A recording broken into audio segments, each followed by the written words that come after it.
Hello everyone, welcome to my channel. हम पढ़ रहे हैं क्लास 10 का मैथ्स और हमने शुरू किया है चैप्टर 1। इस चैप्टर का नाम है रियल नंबर्स। आज के इस वीडियो लेक्चर में हम इस रियल नंबर्स चैप्टर की एक्सरसाइज नंबर 1.2 सॉल्व करेंगे।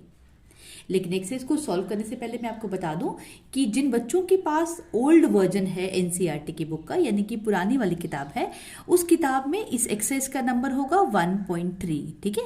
और जो नई किताब है वहां पे इस एक्सरसाइज का नंबर है 1.2, इसलिए आप कंफ्यूज मत होना, ठीक है। ये बात समझ आ गई। तो अब हम सीधा आते हैं इस एक्सरसाइज के क्वेश्चंस पे। इस एक्सरसाइज में जो फर्स्ट क्वेश्चन है वो है प्रूव दैट √5 इज इर्रेशनल। इस क्वेश्चन में आपको ये √5 एक नंबर दिया गया है, हमें प्रूव करके बताना है कि ये एक इर्रेशनल नंबर ही है, ठीक है। कैसे करेंगे इसको? करने के लिए एक स्पेसिफिक मेथड है। वो मेथड क्या है? उस मेथड का नाम है मेथड ऑफ कॉन्ट्रेडिक्शन।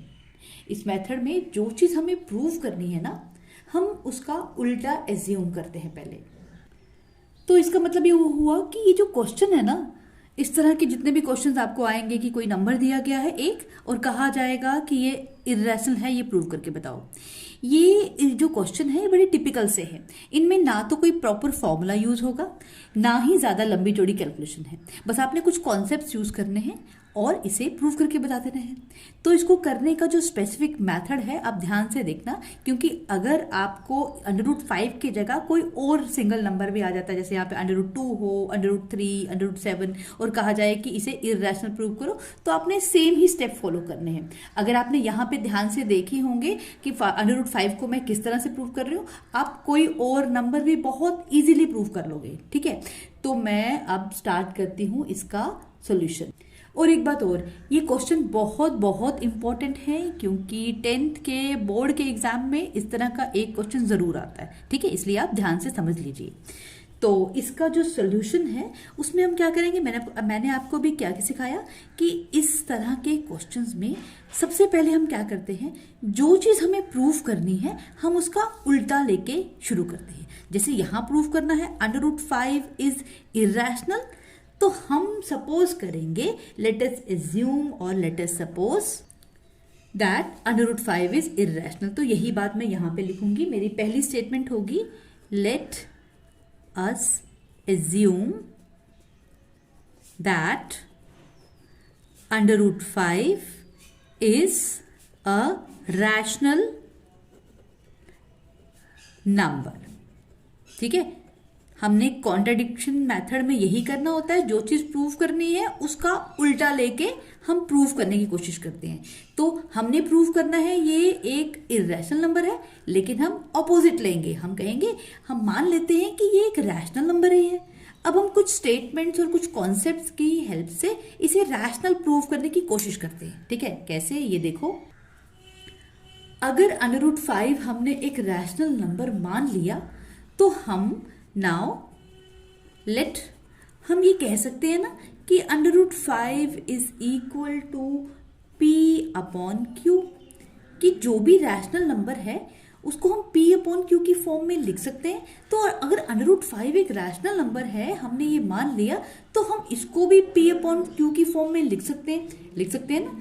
और हम P/Q को यहाँ पे क्या लेंगे, जो रैशनल नंबर की कंडीशन है उसके हिसाब से हम लिखेंगे। तो हम लिख देंगे P and Q are coprime and Q not equal to 0, ठीक है। कि हमने √5 ले लिया P/Q, और P/Q जो है दोनों के दोनों को प्राइम नंबर हैं। तो अब आपको अगर याद नहीं है तो मैं याद दिला दूं कि को प्राइम नंबर क्या होते हैं। को प्राइम नंबर होते हैं ऐसे दो नंबर जिनका कॉमन फैक्टर सिर्फ 1 हो, ठीक है। यहां मैं लिख देती हूँ, इनका कॉमन फैक्टर क्या होता है, सिर्फ 1, ठीक है। कॉमन फैक्टर 1 जिनका होता है उसे कहते हैं को प्राइम नंबर, ठीक है। तो P और Q को प्राइम नंबर्स हैं, और Q जो है वो 0 नहीं होना चाहिए था, यही कंडीशन होती है रैशनल नंबर्स की, ठीक है। तो हमने √5 को इस तरह से लिख दिया। अब हम नेक्स्ट क्या करेंगे? अब नेक्स्ट स्टेप में सबसे पहले मैं इस √ को खत्म करने की कोशिश करूंगी। मैं कोशिश करूंगी 5 जो है वो रूट से बाहर आ जाए। कैसे बाहर आएगा? हम इसको स्क्वायर कर सकते हैं तो ये बाहर आ जाएगा। तो हम यहाँ लिखेंगे स्क्वायरिंग बोथ साइड्स। ये जो इक्वेशन है इसके दोनों तरफ मैंने स्क्वायर लगा दिया, तो ये क्या बन जाएगा, √5 का स्क्वायर, और ये क्या बन जाएगा, P/Q का स्क्वायर। यहां तक समझ आ गया? ठीक है, अब आगे चलते हैं। ये जो √5 का स्क्वायर है ये बन जाएगा 5, ठीक है, क्योंकि square square square and root cancel, और यहां पे दिस विल बिकम P²/Q²। ठीक है, यहां तक क्लियर हो गया। अब हम यहां पे Q² को अगर ऊपर ले जाएं तो ये 5 से मल्टीप्लाई हो जाएगा, तो ये बन गया 5Q² = P²। ठीक है, ये ऐसे बन गया। इसको मैं उल्टा करके लिख सकती हूँ ना, मैं यहां पे लिख सकती हूँ और P² = 5Q²। ठीक है, P² को यहां लिख दिया, इसको यहां, कोई फर्क नहीं पड़ा। तो यहां तक बात समझ आ गई। इसको हम रख देते हैं अपनी इक्वेशन नंबर 1। ठीक है, अब हम इसी चीज को हम इस तरह से लिख सकते हैं, P²/5 = Q²। 5 उठ के यहां आ गया, P²/5 = Q² बन गया। अब ये जो मेरे कॉन्सेप्ट है, यहां से हमें क्या समझ आ रहा है, यहां से हमें समझ आ रहा है, इसको देखो ध्यान से, P²/5 को, कि जो 5 है वो P² को डिवाइड कर रहा है। ठीक है, जो अभी तक हमने सॉल्व किया उस पूरे के हिसाब से ये जो चीज है ना, ये जो मैंने बॉक्स में बताया आपको, यहां से हमने ये कॉन्सेप्ट निकाला कि 5 P² को डिवाइड कर रहा है। ठीक है, तो यही चीज हम इसके बाद लिखेंगे। हम लिख देंगे कि इसके बाद नेक्स्ट स्टेप में ऐसे लिखेंगे हम कि इससे अब हमें ये समझ आ रहा है कि 5 डिवाइड्स P², 5 डिवाइड्स P²। अगर 5 P² को डिवाइड करता है, इसका मतलब है 5 P को भी डिवाइड करेगा। ठीक है, ये बात मैं यहां पे आपको समझाती हूँ। देखो, अगर मेरे पास एक नंबर है 4 का स्क्वायर, ठीक है, 4 का स्क्वायर एक नंबर है मेरे पास। ठीक है, मैं कहूं कि 2 जो है ना वो 4 के स्क्वायर को डिवाइड करता है ना। 4 के स्क्वायर क्या बन गया, 16/2 विच इज इक्वल टू 8। तो 2 ने 4 के स्क्वायर को डिवाइड कर दिया। अगर 2 ने 4 के स्क्वायर को डिवाइड कर दिया तो इसका मतलब है 2 जो है वो 4 को भी डिवाइड कर देगा ना। यही कॉन्सेप्ट आपकी थ्योरम दी गई है 10th की बुक में, जिसमें लिखा है if A divides B², if A divides B², तो इसका मतलब हो गया कि जो A है वो B को भी डिवाइड करेगा। ठीक है, ये जो थ्योरम है हमने यहाँ पे यूज की, हमें ये समझ आ गया अभी तक कि 5 P² को डिवाइड करता है, तो इसका मतलब है 5 P को भी डिवाइड करेगा। ठीक है, यहां तक समझ आ गई। अब हम आगे क्या करेंगे, अब हम आगे मान लेंगे कि लेट P = 5M। यहां पे मैंने क्या कहा, यहां पे हम मान रहे हैं, इस इक्वेशन को ना ध्यान से देखो, यहां पे हम कह रहे हैं कि अगर 5 जो है वो P² और P दोनों को डिवाइड करता है, इसका मतलब ये हो गया कि P5 जो है वो P का फैक्टर है। तो इसका मतलब ये हुआ कि हम इस तरह से लिख सकते हैं P को, P = 5 × M। M जो है यहाँ पे कोई भी नंबर हो सकता है, M कोई भी इंटीजर हो सकता है, तो मतलब हम P को लिख सकते हैं 5 × कोई भी इंटीजर, कोई भी नंबर, जैसे 5M। ठीक है, तो अब हम आगे अगर इसको स्क्वायर कर दें, या फिर ऐसा करें हम, ये जो वैल्यू है P की ये पुट करके देखें, हमने जो पीछे P² की वैल्यू लगाई थी ना, निकाली थी। ये देखो, हमने इक्वेशन 1 में लिखा था P² = 5Q²। अगर मैं इस इक्वेशन में P की वैल्यू यहां से लेके डाल दूं, ठीक है, तो हमें क्या मिल जाएगा, विल गेट P² की जगह बन जाएगा 5M का स्क्वायर = 5Q का स्क्वायर। ठीक है, putting this value in equation 1, यहां पे लिख लेते हैं, putting the value of P = 5M in equation 1। हमने इस इक्वेशन में ये वैल्यू डाली और हमें ये रिजल्ट मिल गया। ठीक है, अब इसे सॉल्व करते हैं। This will become 25M² = 5Q²। अब यहां ना हम Q की वैल्यू निकाल लेते हैं। Q की वैल्यू कैसे निकलेगी, अगर मैं क्यू स्क्वायर को यहीं पे रहने दूं, 5 उठ के यहां आ जाए तो ये क्या बन जाएगा, 25m² अपॉन 5। 5 और 25 आपस में कट हो जाएंगे तो यहां पे रह जाएगा 5m² is equal to q square. ठीक है, ये बन गया।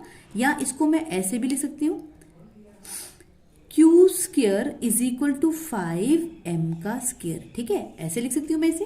अब यहां देखो, ये जो मैंने अब नया कॉन्सेप्ट निकाला, इससे मुझे समझ आ गया, देयरफॉर 5 डिवाइड्स क्यू स्क्वायर, कि अगर क्यू स्क्वायर 5m² के बराबर है, इसका मतलब है अगर 5 उठ के यहां आ जाए तो 5 जो है वो तो क्यू स्क्वायर को डिवाइड करता है। अगर 5 क्यू स्क्वायर को डिवाइड करता है, इसका मतलब ये हो गया कि 5 डिवाइड्स क्यू ऑल्सो। ठीक है, तो इसके बाद हम लिखेंगे 10 5 is the common factor of P and Q. कि यहां पे हम पहले कह रहे थे कि 5 जो है वो p को डिवाइड कर रहा है, अब हम कह रहे हैं कि 5 तो q को भी डिवाइड कर रहा है। यहां से हमें समझ आ रहा है कि 5 जो है p और q दोनों का कॉमन फैक्टर है। लेकिन हमने स्टार्टिंग में क्या एज्यूम किया था, हमने तो माना था कि p और q जो है वो को प्राइम नंबर है, उनका तो कॉमन फैक्टर सिर्फ 1 है। तो यहां से हमने जो पाया, इससे पता चलता है कि हमने जो एज्यूम किया था वो गलत था, ये तो कॉन्ट्राडिक्ट हो गया। तो इससे हम लिखेंगे अब, तो हम लिख देंगे दिस कॉन्ट्रेडिक्ट्स अवर एजम्पशन, कि इससे तो हमारी जो एजम्पशन है वो कॉन्ट्रेडिक्ट हो गई, और hence √5 is N irrational number. इसका मतलब हो गया कि अगर अब √5 हमने तो माना था कि ये रैशनल है, तो अगर अब ये रैशनल नहीं है तो ये इर्रेशनल ही होगा। ठीक है, तो इस तरह से ये जितने भी क्वेश्चंस होंगे ना, √ आपको सिंगल दिया है और कहा गया है ये प्रूव करके बताओ कि दिस इज इर्रेशनल, आपको इन्हीं स्टेप्स को फॉलो करना है और प्रूव करके बताना है। ठीक है, तो इसके बाद हम शुरू करते हैं क्वेश्चन नंबर 2। क्वेश्चन नंबर 2 को पहले पढ़ते हैं, क्या लिखा हुआ है। क्वेश्चन नंबर 2 में लिखा है, प्रूव दैट 3 + 2 √5 इज इर्रेशनल। यहां पे भी हमें नंबर दिए गए हैं 3 + 2 √5 और कहा गया है ये बताओ कि ये इर्रेशनल है। ठीक है, मैंने आपको जैसे क्वेश्चन 1 में सिखाया था कि इनको इर्रेशनल प्रूव करने के लिए हम मेथड ऑफ कॉन्ट्रडिक्शन यूज करते हैं, तो सेम हम यहाँ पे भी ऐसे ही करेंगे। हमें प्रूव करना है कि ये इर्रेशनल है, लेकिन हम एज्यूम करेंगे कि ये रैशनल है। ठीक है, तो देखो इसका फर्स्ट स्टेप क्या बनेगा, let us assume that 3 + 2 √5 is a rational number। ठीक है, पहली स्टेटमेंट आपने यही लिखनी है इन सारे क्वेश्चंस में। ठीक है, हो गया ये। अब सेकंड स्टेप में क्या करते हैं कि अगर ये एक रैशनल नंबर है, नाउ लेट हम मान लेते हैं कि ये जो नंबर है 3 + 2 √5 ये किसके बराबर है, a/b, p/q, आप कुछ भी लिख सकते हो। ठीक है, इसको रैशनल नंबर फॉर्म के में लिखना हो तो हम इसको लिख सकते हैं, let this is equal to a/p। ठीक है, आप a/p की जगह p/q भी लिख सकते थे, कुछ भी लिख लो। ठीक है, वेयर साथ में आप लिखोगे where a and b are co-prime numbers and b is not equal to 0। ठीक है, हमने इसको इस तरह से मान लिया। अब हम क्या करेंगे, सेम हमें सबसे पहले तो यहां पे 3 को इस तरफ लाना है। कैसे लिखेंगे हम, 2 + √5 इज इक्वल टू a/b -3। ठीक है, हम इसको इस तरह से लिख सकते हैं। सबसे पहले मैंने 3 को इक्वल टू के यहां लाया, 3 का साइन चेंज हो गया। अब नेक्स्ट स्टेप हम क्या करेंगे, हम √5 को यहाँ पे अकेले रहने देते हैं, ये 2 उठ के यहाँ आ जाएगा। जब ये 2 इक्वल टू के इस तरफ आएगा तो a/, ये जो 2 है ये डिवाइड हो जाएगा, तो दिस विल बिकम a/2b -3/2। ठीक है, ये 2 उठ के यहां भी आ गया, ये 2 उठ के यहां इससे डिवाइड हो जाएगा और इससे भी होगा। ठीक है, तो this will become 2b and this will 3/2, ठीक है। अब देखो नेक्स्ट स्टेप में क्या होगा, हम यहाँ पे अब लिखेंगे since a and b are integers,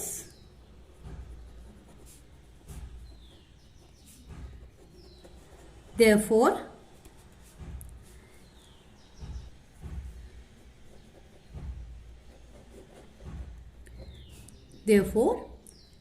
a/2b minus 3/2 is a rational number। इसका मतलब क्या है? अब इसका मतलब है कि अगर a और b दोनों इंटीजर्स हैं, तो जब हम a/2b माइनस 3/2 करेंगे, जो सारा का सारा इस तरफ बनेगा नंबर, वो सारा का सारा एक रैशनल नंबर बन जाएगा, ठीक है। ये यहां से हमें ये समझ आ रहा है। तो अब हम लिखेंगे therefore √5 is a rational number,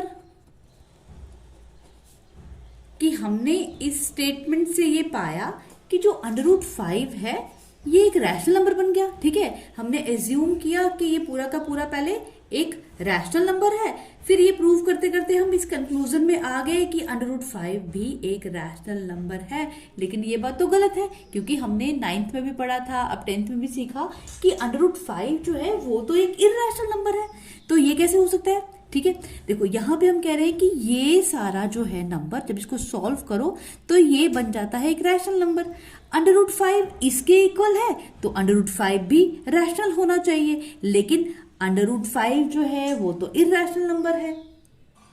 यही चीज हम यहां लिखेंगे, but √5 is an irrational number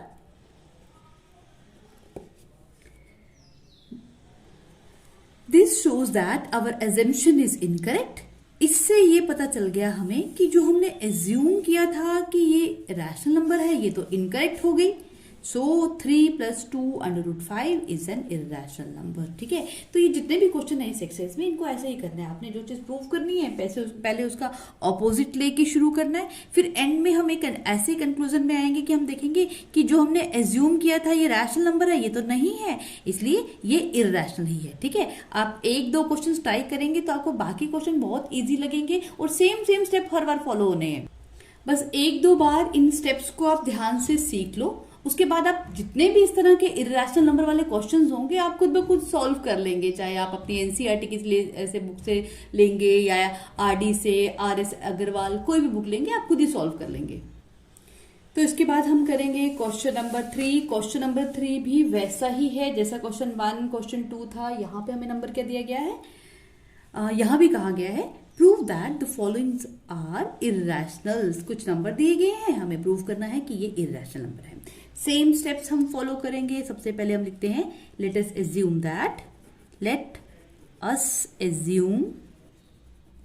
that जो भी नंबर दिया है वो लिखेंगे इज अ रैशनल नंबर। यही था हमारा स्टेप पहला। हर बार हम यही करते हैं, पहले स्टेप में इसको मान लेते हैं ये तो रैशनल नंबर ही है। अब सेकंड स्टेप में क्या लिखेंगे, हम लिखेंगे नाउ लेट। अब हम मान लेते हैं कि जो ये नंबर दिया गया है ये अगर रैशनल नंबर है तो हम इसको P/Q की फॉर्म में लिख सकते हैं, where P and Q are coprime numbers, ऐसे नंबर्स जिनका फैक्टर सिर्फ 1 है, and Q is not equal to 0, ठीक है। अब देखो क्वेश्चन नंबर 1 में, क्वेश्चन 2 में, क्वेश्चन 3 में हम सेम स्टेप फॉलो कर रहे हैं, ठीक है। तो इजी लग रहा है ना आपको। अब नेक्स्ट स्टेप क्या होगा हमारा, सेम बोलो अभी मैंने सिखाया आपको। यस, तो नेक्स्ट स्टेप में हम क्या करते हैं, हम इस अंडर रूट को खत्म करने की कोशिश करेंगे। अब इस क्वेश्चन में इस अंडर रूट को खत्म करने के लिए हमें इसे रैशनलाइज करना पड़ेगा। रैशनलाइज कैसे करते हैं हम, जो नंबर नीचे लिखा गया है इसी नंबर को ऊपर नीचे मल्टीप्लाई करके, ठीक है। हमें √2 को खत्म करना है, नीचे से √2 को खत्म करना है। √2 को नीचे खत्म करने के लिए हम इसे रैशनलाइज कर रहे हैं। रैशनलाइज कैसे हुआ, ऐसे √2 ऊपर भी नीचे मल्टीप्लाई हुआ, तो यहां पे क्या होगा, यहां भी P upon Q as it is रह जाएंगे, क्योंकि अभी हम इसे कुछ भी नहीं कर रहे। ठीक है, सबसे पहले इसी को रैशनलाइज कर रहे हैं।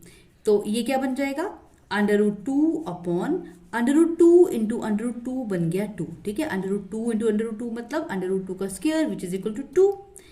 और ये जो नंबर है P अपॉन Q ये भी ऐसे ही रहेगा। यहां से अगर मैं √2 की वैल्यू कैलकुलेट करूं तो 2 उठ के यहां आ गया, 2P के साथ मल्टीप्लाई हो जाएगा और Q नीचे ऐसे रहेगा एज इट इज। अब यहां से मुझे क्या मिला कि √2 is equal to 2P upon Q। ठीक है, √2 की ये वैल्यू आ गई। ठीक है, अब देखो अगर √2 इसके बराबर है तो जैसे हमने क्वेश्चन नंबर 2 में किया था, यहां पे ध्यान से देखना कि P और Q जो है अगर इंटीजर्स हैं तो इसका मतलब ये हुआ कि ये जो पूरा नंबर है 2P अपॉन Q ये तो एक रैशनल नंबर बन गया। यही बात हम नीचे लिखेंगे। ठीक है, तो यहां मैंने लिख दी since P and Q are integers तो 2P upon Q is a rational number. तो ये सारा का सारा एक रैशनल नंबर बन गया। अब अगर ये रैशनल नंबर है √2 तो इसके बराबर है, तो √2 भी एक रैशनल नंबर बन गया। अब हम ये कहेंगे, तो आगे मैंने यही लिख दिया। सो √2 इज अ रैशनल नंबर की हमने कंक्लूड किया कि ये जो नंबर है हमारा RHS वाला 2P अपॉन Q ये तो रैशनल नंबर है। अगर ये रैशनल नंबर है तो √2 इसके इक्वल है, √2 भी रैशनल होना चाहिए। लेकिन हमें पता है, हमने सीखा है और हमने पढ़ा भी है कि √2 जो है वो तो एक इरैशनल नंबर है, ये तो एक फैक्ट है। तो फिर लिखेंगे हम so this but this contradicts the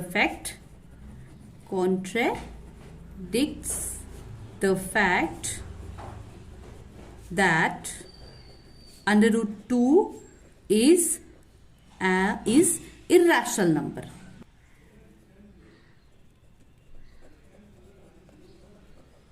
ठीक है, तो हमने जो एज्यूम किया था वो गलत हो गया कि ये जो नंबर है ये रैशनल है। हमने जो एज्यूम किया था कि ये रैशनल है, इसका मतलब है हमारी एजम्पशन गलत थी। तो ये जो नंबर आ गया हमारा 1 upon √2, so 1 upon √2 is an irrational number.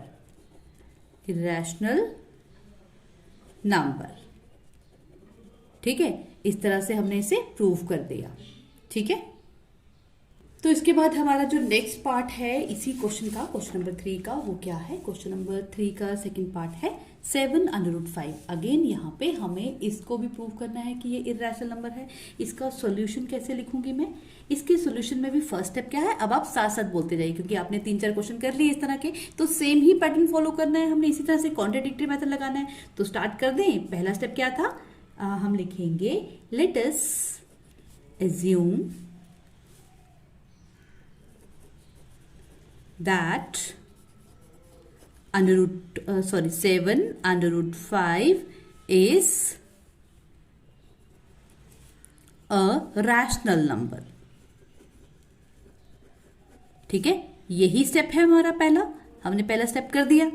So now let, अगर ये एक रैशनल नंबर है तो हम इस नंबर को जो ये 7 इंटू √5 है हम इसको लिख सकते हैं किस फॉर्म में, P अपॉन Q की फॉर्म में लिख सकते हैं ना। और साथ में लिख देंगे यहाँ पे जो P है एंड Q जो है these are coprime numbers and Q is not equal to 0। ठीक है, हमने ये कंडीशन भी यहाँ पे लिख दी। हो गया पहला और दूसरा स्टेप हमारा। अब तीसरे स्टेप में हमें क्या करना है, हमें इस √5 को यहां पे हम अकेले रहने देते हैं।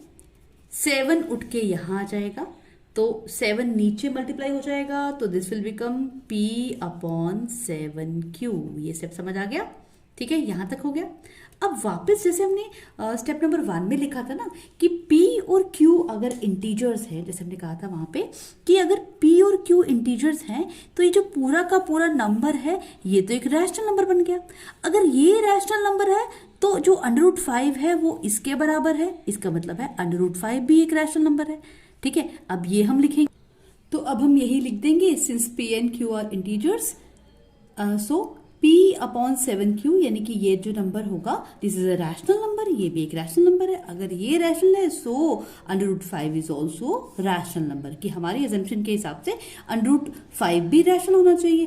But this contradicts the fact, लेकिन जो असली फैक्ट है वो तो ये है कि √5 एक इर्रेशनल नंबर है। तो जो हमने कंक्लूजन निकाला वो तो कॉन्ट्रडिक्ट हो गया।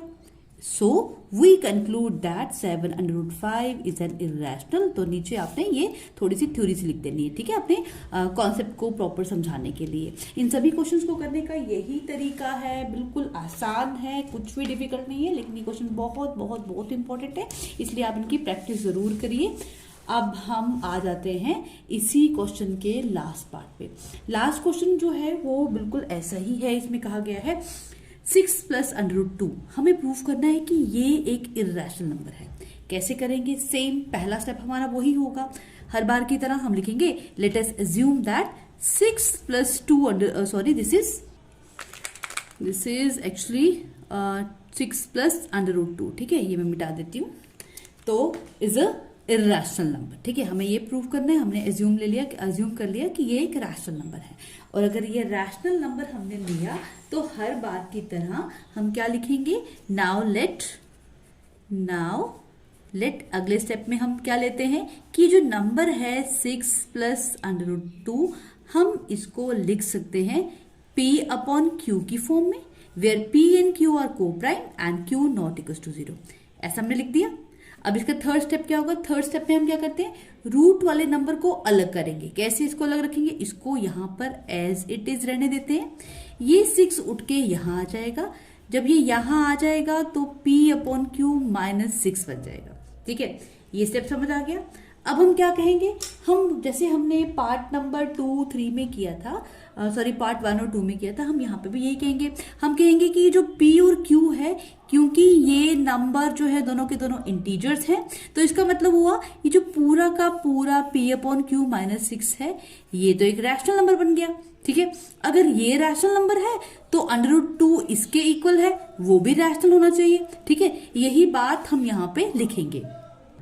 तो आगे हम यही चीज लिख के दिखा देंगे। हम लिखेंगे since P and Q are integers, so P upon Q -6 is rational number and so √2 is also rational, ठीक है। तो हमारे हिसाब से अगर ये रैशनल है तो √2 भी रैशनल ही होना चाहिए। हमने तो प्रूव कर दिया, लेकिन असली जो फैक्ट है वो ये है कि √2 एक इर्रेशनल नंबर है। But this contradicts the fact, कि हमारे इस कंक्लूजन ने इस फैक्ट को कॉन्ट्रडिक्ट कर दिया कि √2 एक इर्रेशनल नंबर है। So we conclude that 6 + √2 is irrational. इससे हमें ये समझ आ गया कि जो हमने एज्यूम किया था कि ये नंबर एक रैशनल है, ये गलत है हमारी एजम्पशन। तो अब ये रैशनल नहीं है तो क्या होगा? इर्रेशनल, ठीक है। तो इस तरह से हमने ये क्वेश्चन भी सॉल्व कर दिया। अब आपने देखा कि हमने इस वीडियो में देख लिया कि किस तरह से हम किसी नंबर को प्रूव करते हैं कि ये इर्रेशनल नंबर है, एक स्पेशल मेथड के साथ जिसका नाम है मेथड ऑफ कॉन्ट्राडिक्शन, ठीक है। आई होप कि आपको ये मेथड समझ आ गया होगा। अगर आपको कोई डाउट है तो आप कमेंट सेक्शन में जाके कमेंट करके वापस मुझे पूछ सकते हो। और इसी के साथ हमारा क्वेश्चन नंबर 3 भी यहाँ पे कंप्लीट हो गया, और आज हमने एक्सरसाइज नंबर 1.2 भी पूरी सॉल्व कर ली। लेकिन जाते जाते आपको याद दिला दूं कि आप इन क्वेश्चंस की प्रॉपर प्रैक्टिस करेंगे, because the only way to learn mathematics is to practice it, ठीक है। तो मेक श्योर कि आप इन क्वेश्चंस की प्रॉपर प्रैक्टिस करेंगे। अब हम मिलते हैं नेक्स्ट वीडियो में। नेक्स्ट वीडियो में हम आपके 10th क्लास के मैथ्स का एक नया टॉपिक शुरू करेंगे, पॉलिनोमियल्स।